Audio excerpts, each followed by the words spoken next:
Na súde s kyselinármi sa viac mlčí ako vypočúva. Väčšina obžalovaných v prípade vraždy šéfa gangu Františka Mikera vypovedať odmieta. Jeden z hlavných obžalovaných síce prehovoril, no jeho verzia sa zásadne líši od záverov vyšetrovania. Kráľ daňových podvodov vraj nie je mŕtvy, ale ušiel do zahraničia.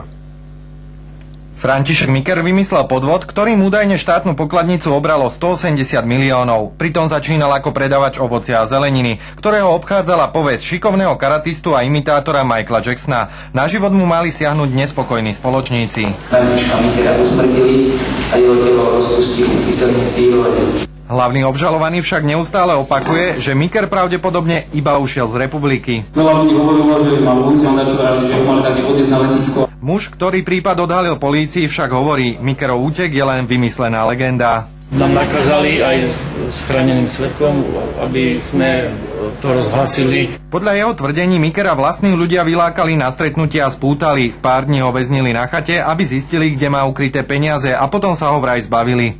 Boli ste pri tom, keď priamo títo dvaja hlavní obžalovaní strieľali do Mikera? Áno.